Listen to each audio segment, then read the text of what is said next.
안녕하십니까. 2021년 4월 16일 금요일 매일 한국경제신문 스크랩을 시작하겠습니다.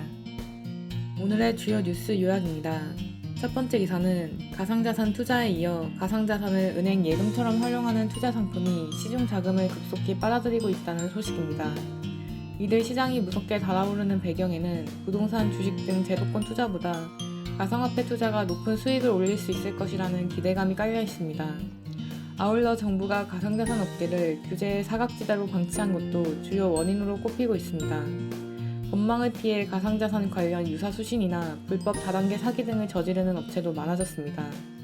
실제 금융감독원에는 이자를 얹어주는 가상자산이라고 홍보하며 사실상 돌려막기를 한 불법 다단계 사기 민원 신고가 수차례 접수되고 있어 당국이 더 이상 나몰라라 하면 안 된다는 지적이 나오고 있습니다.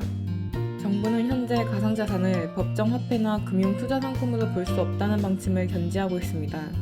대신 지난 3월부터 거래소 등의 자금 세탁 방지 의무를 부과한 특정금융정보법으로 가상자산 업계를 우회적으로 규제하고 있습니다. 가상자산 거래소 등은 오는 9월 25일까지 금융정보분석원에 가상자산 사업자 신고를 하지 않으면 폐업해야 합니다. 한 금융권 관계자는 거래소 신고 절차를 앞두고 최근 사기가 더 기승을 부리는 것 같다고 분위기를 전했습니다.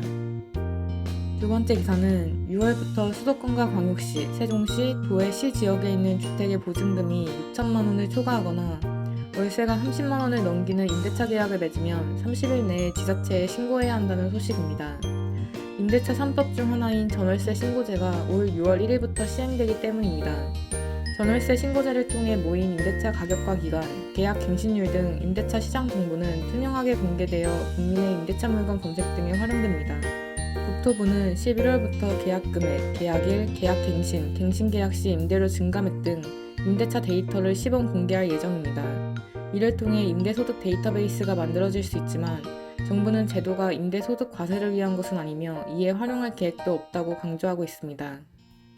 세 번째 기사는 액면 분할 이후 매매가 재개된 카카오가 투자자들의 폭발적인 관심으로 거래량이 급증하면서 주가도 급등했다는 소식입니다. 액면 분할 이벤트로 카카오는 삼성 바이오로직스와 현대자동차를 제치고 시가총액 5위에 올랐습니다. 15일 증시에서 카카오 주식이 5대1 액면 분할한 가격으로 거래가 재개되면서 전 거래일 대비 7.59% 급등한 12만 500원의 장을 마감했습니다. 한 주당 가격이 5분의 1 수준으로 낮아지면서 거래 활성화에 대한 기대감이 모인 것으로 풀이되고 있습니다. 네 번째 기사는 미 최대 은행인 JP모간 체이스가 1분기에 143억 달러의 순이익을 기록했다고 14일 공시했다는 소식입니다. 지난해 같은 기간보다 5배 늘어난 것으로 이 은행 역사상 최대치입니다. 1분기 매출은 323억 달러로 1년 전보다 14% 증가했습니다. 주당 순이익은 4.50 달러였습니다. 금융정보업체 패트셋이 집계한 전문가 전망치를 크게 웃돌았습니다. 이번 실적 호조에 가장 크게 기여한 건 대손충당 등 환입이었습니다. 부실 채권이 크게 줄어들면서 종전에 적립해둔 충당금을 이익금으로 돌릴 수 있게 되었기 때문입니다.